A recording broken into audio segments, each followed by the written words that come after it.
Құрметті тыңдармандар, арнама тіркеліп, әңгімем ұнаса лүпіл басып, пікір жазып қалдырыңыздар. Қазақша каналдың дамуына үлес қоса отырыңыздар. Отан үшін құрбандыққа шалынған қыз жігіттер. 1961 жылы Оңтүстік Корея Азия елдерінің ішінде дамысы мен байлығы тұрғысынан артына санағанда екінші орында болды. Бұл кезде оларда байлық та ақша да болған жоқ. Елді аштық пен жалаңаштық жайлап тұрған болатын. Сол кезде олардың шамасы елін өркениет жолына салу үшін несие сұрауға Батыс Германияға елші жіберуге әрең жетіпті. Әрине, ешбір ел басқаларға ақшаны бостан-босқа қарызға бере салмайды.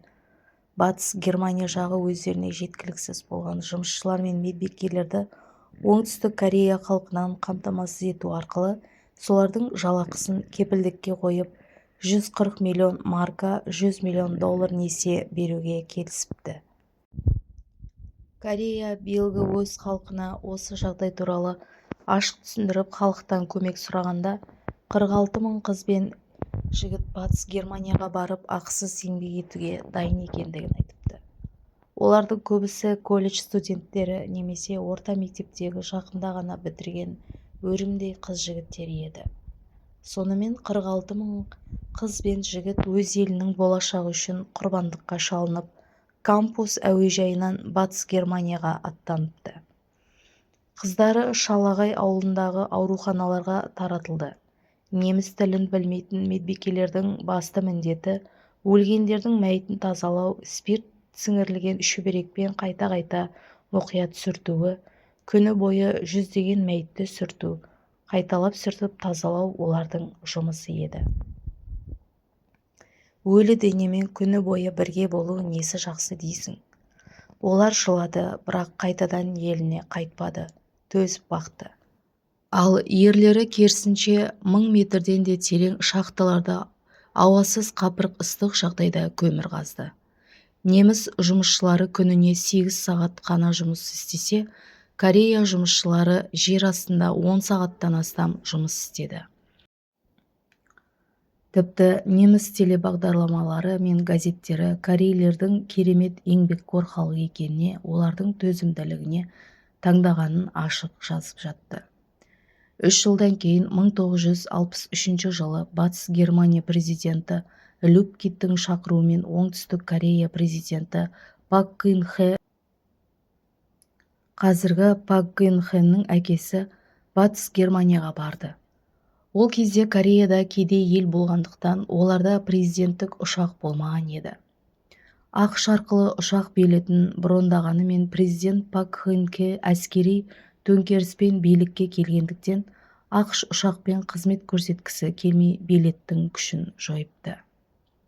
Бұл хабарды естіген Батыс Германия жағы Корея президенті Пак Кын Хе қонақ етуге өз самолетін жіберіпті. Осындай қиын жолмен жүріп жеткен президенттерін Германиядағы кәрістер жылы қарсы алды.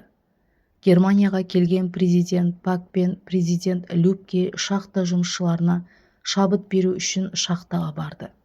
Кореялық жұмысшылар президентті қарсы алу үшін 500 адамға арналған конференц-залға жиналған болатын. Корея президенті конференц-залға кірген кезде жұмыс киімдерін киіп, жүздері қайыстай қара болған кеншілер қарсы алды. Президент сөз сөйлерден бұрын мемлекеттік әнұран ойлағанымен тозып шаршаған жастарды көріп, кемсеңдеген президент Пак мемлекеттің әнұранды айта алмады. Тіптен президент Пак Кын Хе олардың алдында сөйлей де алмапты. Тек қана барлығымыз аянбай еңбек етейік, келешек ұрпақ үшін аянбай еңбек етейік деп кемсеңдеп қайталай беріпті. Еліміздің кедейлігінің салдарынан шетелде мыңдаған метр жер астына ауыр жұмыс атқарып жатқан шахтер жігіттер белгісіз біреулердің мәйіттерін күні бойы сүртіп тазалап жатқан медбике қыздар, сендер өз елдеріңде аштыққа ұшыраған кедей халық үшін әрі қарай да шыдамдылық көрсетіңдер. Біз бұл құрбандық құнын ұмытпайтын боламыз, деп солқылдап көзінің жасын сүрткенде шахтерлар мен медбикелердің бәрі қосылып жылапты. оларды көріп отырған Германия президенті Любке де көзіне жас алған екен. Президент Пак қонақ үйіне бара жатқан жолда қайғыдан көз жасын тия алмады. Ал президент Любке қол орамалын ұсынып, біз көмектесеміз, неміс халқы көмектеседі деп кемсеңдеген екен. Батыс Германия парламентінде сөйлеген сөзінде президент Пак бізге қарызға ақша беріңіздер. Біздерде сіздер сияқты социалистік елдермен ара қатынасымыз бұзылды. Корея социалистік елдерді жеңу үшін экономикалық еркіндікке жету керек. Корея еліне қарызға ақша беріңіздер. Біз алған несиені қалайда қайтарып беретін боламыз.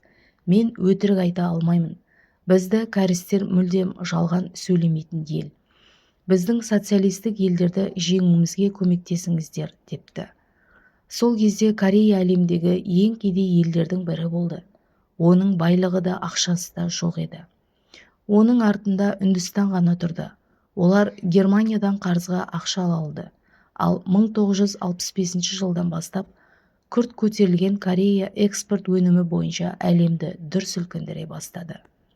Бүгінгі Корея дамысының басында Германияға құрбандыққа жіберілген 46 мың ағалары мен апалары тұрған, олар ешқашан ұмытпақ емес.